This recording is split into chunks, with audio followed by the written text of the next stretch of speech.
मुख्तसर सा गरूर भी ज़रूरी है। मुख्तसर सा गरूर भी ज़रूरी है दोस्तों।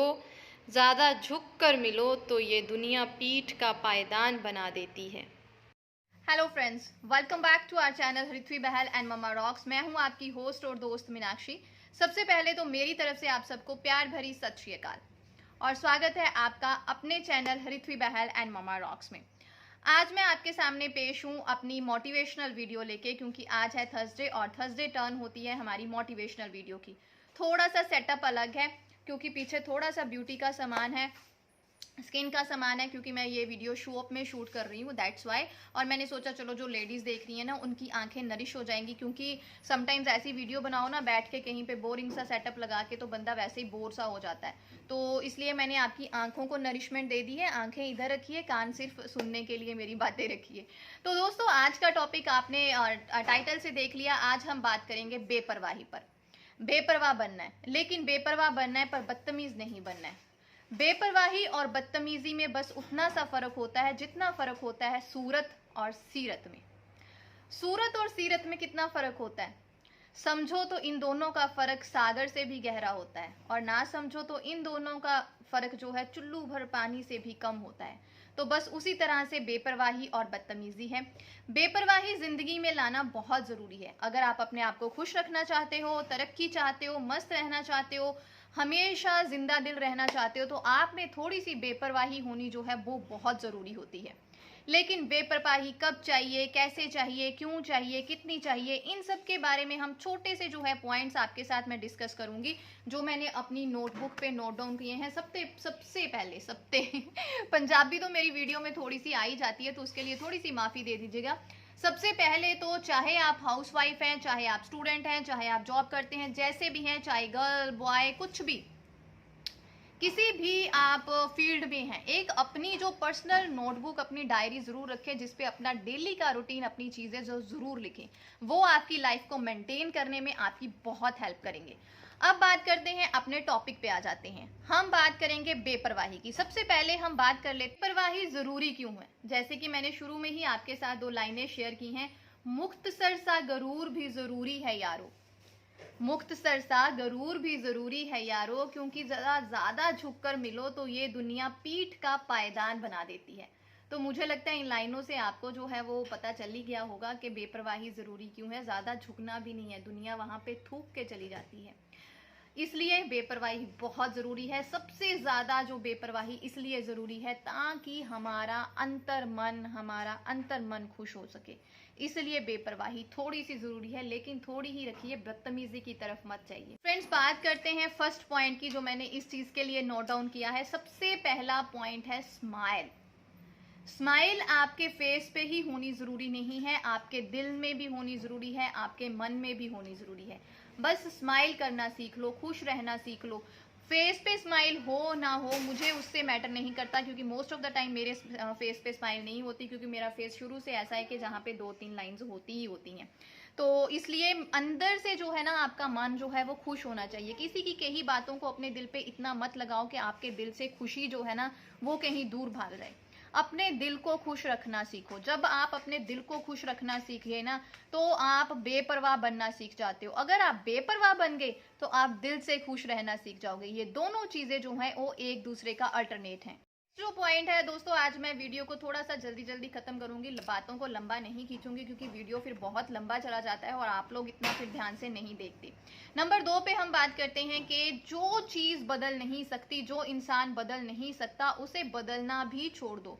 मेरा फंडा ये है कि कभी भी आप किसी का नेचर चेंज नहीं कर सकते। अगर किसी का नेचर है कि आपको उसने टीज करना है, या आपके खिलाफ बात करनी है, या आपके पीठ पीछे बात करनी है, कुछ भी किसी बंदे ने ऐसा करना है, तो आप चाहे उसका जवाब दे दो, चाहे उसको समझाने बैठ जाओ, जहां कुछ भी कर लो, वो बंदा चेंज नहीं हो सकता। इसलिए किसी को बदलने के बजाय अपने आप को बदलना शुरू कर दो।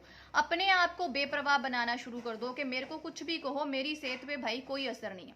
मैंने तो अपने अंदर ये फंडा रखा हुआ है कि खुद सब कुछ जो है चीजें मैनेज करनी है, सही करनी है, अपना बेस्ट देना है।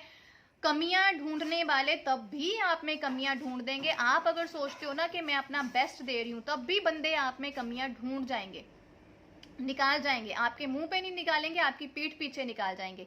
इसलिए अपने आप को बेपरवाह बनाओ, भाई मेरी तो सेहत पे कोई असर ही नहीं है, कोई कुछ भी बोल रहा है तो मैं अपना फंडा ये रखती हूँ कि मेरी सेहत पे क्या असर होना, भाई मेरी सेहत ही नहीं है, मैं तो पहले ही मरूसी हूँ, तो मैं लोगों की वो कहते हैं ना बोदरेशन अपने दिमाग पे रख के क्यों चलूँ। इसलिए दूसरों को बदलना छोड़ दो, खुद बदलना जो है वो शुरू कर दो।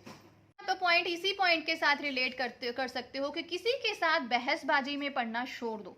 जब आप किसी के साथ बहस करना शुरू कर देते हैं ना, तो बहस का कोई अंत नहीं होता। दो बंदों में जब बहस होती है ना, तो कोई नहीं जीतता। पहला बंदा भी जीतने की कोशिश करेगा, दूसरा भी जीतने की कोशिश करेगा। दोनों बंदे जो होते हैं ना वो सेम लेवल पे होते हैं, वो कभी जीत नहीं सकते। इसलिए अपने आप को उस बहस से निकाल दो। जहां पे आपको लगता है ना कि अब सिचुएशन गर्म हो गई है, ये चीजें मैं पहले यूज नहीं करती थी। जब बंदे को गुस्सा आया होता है ना, कोई सिचुएशन ऐसी हो जाती है, तो वो सारे रूल्स, वो सारी चीजें जो है वो भूल जाता है। सिर्फ उसमें मैं आ जाती है और उस टाइम उसे होता है कि मैंने खुद को ही प्रूव करना है। इसलिए मैंने भी अपनी लाइफ में ये लाना शुरू कर दिया है कि बहसबाजी है ना जहाँ पे, बाबा वो चीज को लीव कर जाओ, उस कमरे से ही बाहर निकल जाओ। चाहे उसका अंत जो है वो अच्छा नहीं होता। समटाइम्स आपको कोई बोलेगा कि इसने मेरी बात नहीं सुनी है, या इसने मेरा जवाब नहीं दिया, इसने मेरी डिसरिस्पेक्ट की। लेकिन जब आप उस बहस से बाहर निकल गए ना, इसका मतलब आप बहुत सारी नेगेटिविटी से बाहर निकल गए, और बहुत सारा ऐसा दुख जो आप पा सकते थे, अपने आप को दुखी कर सकते थे, अपनी अंतर्मात्मा को दुखी कर सकते थे, आप उससे बाहर निकल गए। इसलिए बहसबाजी में पड़ना बिल्कुल छोड़ दो, उस जगह को ही छोड़ दो, अपने उस कमरे से ही निकल जाओ, उस एरिया को ही छोड़ दो जहां पे आपको लगता है कि बस अब बहस शुरू होने वाली है। पॉइंट ये है कि चीज़ों को ना थोड़ा सा लाइट लेना शुरू कर दो। हमेशा कुछ बात हो जाती है, मान लीजिए किसी ने आपके बारे में ही बात कर दी, या दो बंदे आपस में आपकी ही बात कर रहे हैं, एक बंदे ने आपको आके बता दिया कि भाई तेरे बारे में वो ऐसा बात कर रहा था, तो टेक इट ईजी गाइस। उसको ईजी लो भी, ठीक है उसने मेरे बारे में बात की, चलो ठीक है, कहीं ना कहीं मेरे में कमी होगी तो उसने बात की, अपने आप को इम्प्रूव कर दो, बस उस चीज़ को लेट दैट गो, उसको जाने दो, उसको ईजी लेना। नेक्स्ट है फ्रेंड्स, कभी आपको किसी चीज का फोबिया है, किसी चीज से आपको डर लगता है, या आपको लगता है कि ये चीज मैं नहीं कर सकती, या ये मेरे मतलब पहुंच से बाहर है, तो प्लीज उसे एक चीज, उस चीज को ट्राई करने की कोशिश जरूर करो। कहते हैं ना, अपने डर को फेस करने की कोशिश जरूर करो। जब आप अपने डर से जीत गए, उस चीज को आपने कर लिया, चाहे आप उस चीज को परफेक्टली नहीं कर सकते, 80% भी कर लिया ना, तो वो चीज आपको जो खुशी दे के जाएगी, वो और कोई चीज खुशी नहीं दे सकती। इसलिए अपने डर को, अपने फोबिया को फेस करना शुरू कर दो, अपने आप को स्ट्रांग बनाना शुरू कर दो। वही बंदा बेपरवाह बन सकता है जो अंदर से स्ट्रांग है। जो अंदर से स्ट्रांग नहीं है, जो बस अलाने फलाने की बातों को दिमाग में लगा के अंदर बैठ के रोता रहता है, वो स्ट्रांग नहीं बनता, वो बेपरवाह नहीं बनता, वो जिंदगी में खुश नहीं रहता। इस पॉइंट को आप बाकी पॉइंट्स के साथ भी रिलेट कर सकते हो, लेकिन मेरे को थोड़ा सा डिफरेंट लगा। अपने आप को काबिल बनाना शुरू कर दो किसी ना किसी फील्ड में। जो आपको लगता है कि मेरे में टैलेंट है, उस टैलेंट को फॉलो करना शुरू कर दो, उस टैलेंट की तरफ जाना शुरू कर दो। जो आपको लगता है ना कि ये चीज़ मैं कर सकती हूँ, ये मैं घर के रूटीन से हट के, वही रोज़ चपातियाँ बना बना के, वही सबको सब्जियाँ खिला खिला के, और सबके सामने इस तरह बैठ के कि हाय कोई बोलेगा कि तेरी सब्जी बड़ी टेस्टी बनी है, कोई बोलेगा कि तेरे जैसी कोई सब्जी नहीं बना सकता, उस रूटीन को छोड़ के ना कुछ डिफरेंट करना शुरू कर दो। चाहे वो अपनी खुशी के लिए करना शुरू कर दो, चाहे एटलीस्ट अपने आप को मैनेज करना, अपने आप को प्रेजेंटेबल बनाना। सुबह सुबह उठ के नहा धो के अच्छे से बाल वगैरह सेट करके, साफ सुथरी ड्रेस डाल के, अच्छा सा मेकअप करके, यही करना है, यही कर लो। लेकिन कुछ ऐसा करो जो आपको ना एक अलग सी फीलिंग, अलग सा पूरा दिन आपको एनर्जी दे, पूरा दिन आपको खुशी दे। कुछ ऐसा करना शुरू कर दो, अपने आप को काबिल बनाना शुरू कर दो, अपने आप में मेहनत करना शुरू कर दो। और इसी के साथ मेरा नेक्स्ट पॉइंट रिलेट होता है कि बिजी रहना शुरू कर दो। बिजी भी इस तरह से रहो कि आपका डे प्रोडक्टिव हो। ऐसा नहीं है कि बिजी रहना है तो मैंने टीवी लगा के बैठ जाना है और टीवी पे जितने सीरियल्स आ रहे हैं वो देख देने हैं, ऐसा नहीं है। बिजी का मतलब ये है कोई ना कोई बुक पढ़ना शुरू कर दो, अपनी हॉबी को फॉलो करो, अपने टैलेंट को फॉलो, कुछ ना कुछ ऐसा करो कि जो प्रोडक्टिव हो और आपको फील हो कि हाँ मैंने आज दिन में कुछ नया किया, कुछ अच्छा किया। चाहे कोई नई रेसिपी ही ट्राई कर लो, यूट्यूब भरा पड़ा है, भरा भरा। बहुत सारे यूट्यूबर्स हैं जो रेसिपीज, एक ही रेसिपी बहुत सारे बंदे बताए जा रहे हैं, अलग वे में बताए जा रहे हैं। फॉलो करना शुरू कर दो, अपनी तरफ से ट्विस्ट लाना शुरू कर दो, नई रेसिपी ही दिन में बना लो। बस अपने आप को बिजी रखो और डे को प्रोडक्टिव बनाओ कि रात को जब आप बेड पे जाके सोने लगो ना, तो आपको लगे कि हाय आज मैंने ये ट्राई किया था, कितना अच्छा बना। अगर कोई कमी है तो मैं 2-3 दिन में फिर से ट्राई करूंगी, उस कमी को दूर करूंगी। बस आप बिजी रहना शुरू कर दोगे, बहुत सारी पॉजिटिविटी आप में आनी शुरू कर देगी और बेपरवाही अपने आप आ जाएगी, लेकिन बदतमीजी कभी नहीं आएगी। जब आप बिजी रहना शुरू कर दोगे ना, चीज़ों को जाने दोगे, इजी करोगे, इजी लोगे, ऐसा बोलोगे लेट देम गो, अच्छा ये हो गया लेट देम गो, कोई फर्क नहीं पड़ता, तो आप बेपरवाह बनना शुरू हो जाओगे और बदतमीज कभी नहीं बनोगे। नेक्स्ट पॉइंट फ्रेंड्स, मेरा अपना एक्सपीरियंस भी है। वैसे मैं आपके साथ जो भी मोटिवेशनल चीज़ें शेयर करती हूँ ना, वो मेरा अपना एक्सपीरियंस होता है। कुछ तो मैं फॉलो कर रही होती हूँ, कुछ मैं आपके साथ शेयर करने के बाद फॉलो करती हूँ, या मैं अपने अंदर कोई नया चेंज लेके आती हूँ, वो आपके साथ शेयर करती हूँ, फिर आपको बताती हूँ। तो नेक्स्ट जो है वो मेरा सेल्फ एक्सपीरियंस है, आज से 3-4 साल पहले का। जो मैंने कर दिया था, जो गलती से मैंने सीखा है, वो मैं आपके साथ शेयर करने वाली हूँ कि कभी भी अपनी फीलिंग्स को किसी के सामने एक्सप्रेस मत करो। जब आप दुखी हो, आपके साथ कुछ बुरा हो रहा है, आपको लग रहा है मेरे साथ कोई बुरा कर रहा है, कुछ भी इशू आपके साथ चल रहा है ना, तो उसको किसी के साथ शेयर मत करो। चाहे वो आपको लगता है कि ये बंदा मेरा बहुत वफादार है, तब भी उसके साथ वो चीज़ें शेयर ना करो, क्योंकि टाइम चेंज हो जाता है, दुख निकल जाता है, सुख आ जाता है। लेकिन जब आप अपनी पर्सनल चीज़ें किसी के साथ शेयर कर देते हो ना, तो वो आपके दिमाग पे भी बोधरेशन रहती है कि हाय मैंने इस बंदे के साथ अपनी बातें शेयर की हुई हैं। और हो सकता है कोई बंदा आजकल इतना वफादार नहीं होता, वो बंदा भी आपको कहीं ना कहीं रियलाइज करवाता रहेगा और वो बातें आपकी डिस्क्लोज कर सकता है। अगर वो ना भी डिस्क्लोज करे, खुदा की रहमत से आपको वो बंदा अच्छा मिला हुआ है जिसके साथ आप शेयर करते हो, लेकिन फिर भी वो बातें आपके अंदर जो है वो एक घून की तरह रहती हैं कि मैंने वो चीज़ें किसी के साथ शेयर की हुई हैं। डर सा भी रहता है। तो इसलिए अपना जब दुख होता है ना, जब गुस्सा होता है, उसको अपने तक रखो। ये बात उस टाइम याद कर लो कि मैंने किसी के साथ कोई चीज़ शेयर नहीं करनी है, मेरी खुद की प्रॉब्लम है, मैंने खुद सॉल्व करनी है। प्रॉब्लम मेरी है, सोल्यूशन भी मेरे पास है, किसी के पास कोई सोल्यूशन नहीं होगा। आपकी प्रॉब्लम आपकी अपनी प्रॉब्लम है, दूसरे के लिए वो तमाशा है, और वो बंदा तमाशा उस टाइम भी देखेगा और बाद में भी तमाशा देखेगा और लोगों को दिखाएगा। इसलिए अपनी बैड फीलिंग्स, अपनी जो दुख वाली फीलिंग्स होती हैं, कुछ भी स्ट्रेस वाली फीलिंग है, वो किसी के साथ मत शेयर करो, अपने मम्मा पापा के साथ कर लो, और किसी के साथ वो चीज़ें कभी शेयर ना करो। एक मैं आपके साथ चीज़ शेयर करूं तो कभी भी ना छोटी छोटी चीज़ों की टेंशन लेनी मत शुरू करो। मेरे में ये था, मैं बहुत सेंसिटिव हूँ, तो निकी निकी जो होती है ना गल, छोटी छोटी चीज़, उसकी मैं टेंशन ले लेती हूँ। हाय राम, इसने मुझे ऐसे बोल दिया। लेकिन अब 1 महीने से ऐसा कुछ नहीं है। कोई बोले मेरी सेहत पे कोई असर नहीं है, भाई मेरी सेहत ही नहीं है, मेरी सेहत पे असर क्या होना, मैंने ये फंडा लेके रखा हुआ है। तो एक चीज़ आपको बोलूँ तो मान लीजिए एग्जाम्पल मैं आपको देती हूँ कि आपका छोटा सा बच्चा है, मान लीजिए जैसे मेरा बच्चा है हरिथ्वी, तो वो दूध पी रहा है, तो दूध पी रहा है, ऑब्वियसली बच्चा छोटा है तो दूध गिर भी सकता है, कई बार तो बच्चा पूरा ही दूध गिरा देता है, कई बार वो मस्ती कर रहा होता है, लेग लगा देगा, खाना ही गिर जाएगा। उस सिचुएशन को आप किस तरह से हैंडल करते हो? 2 तरीकों से।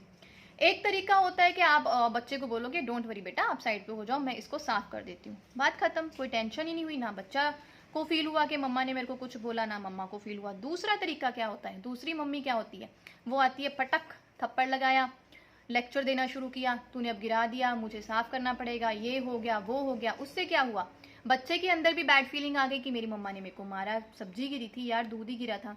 दूसरी क्या हुई, मम्मा ने टेंशन ले ली, मेरा हेडेक बढ़ा दिया, मेरा ये हो गया वो हो गया। वो सिचुएशन क्या हो गई, वर्स्ट हो गई। छोटी छोटी बातों की जो है ना, अपनी लाइफ में टेंशन लेनी जो है वो बंद कर दो, उसको take it easy, let it गो।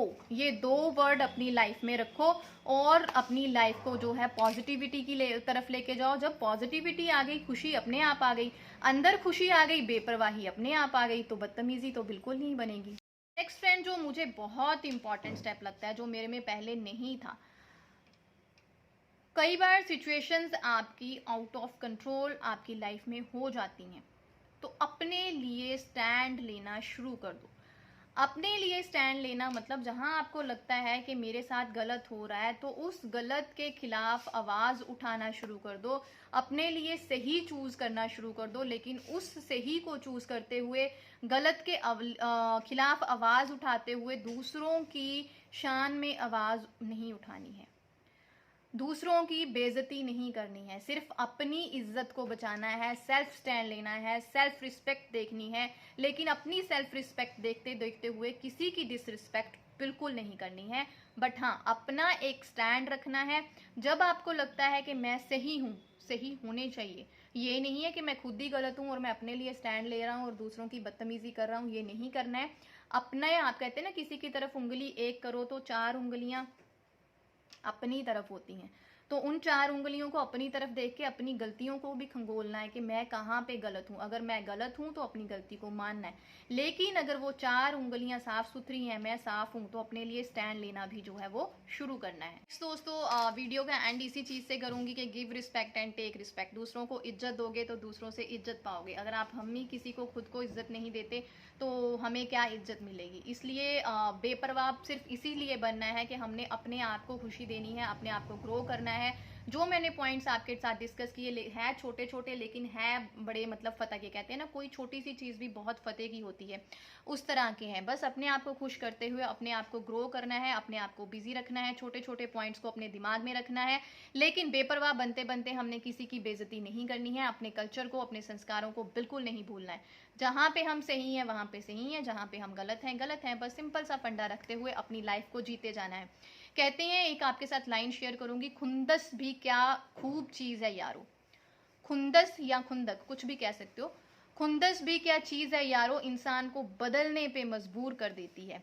तो बस किसी ना किसी चीज से खुंदस खा जाओ और अपने आप को इम्प्रूव करना शुरू कर दो, अपने आप को बेटर बनाना शुरू कर दो, बिजी रखना शुरू कर दो।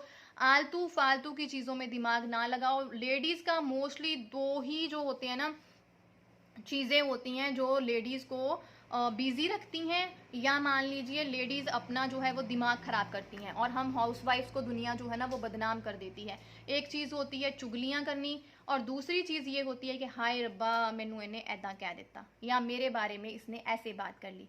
तो बस उन दोनों चीज़ों से हमें ऊपर उठते हुए अपने आप में बेपरवाही लानी है, बदतमीजी बिल्कुल नहीं लानी है, और अपनी लाइफ को अच्छे से जो है स्पेंड करना है, ग्रो करना है और अपने आप को काबिल बनाना है। इसी उम्मीद के साथ कि आज का जो वीडियो है आपको पसंद आया होगा, मैं वीडियो का यहीं पे एंड करती हूँ। होप आपने ये वीडियो लाइक किया है। अगर लाइक किया है तो थम्स अप ज़रूर करते जाएं, हमारे चैनल को सब्सक्राइब करें और शेयर करें औरों के साथ। Thank you very much guys for watching Ritvi Bahl and mamma rock. सत श्री अकाल।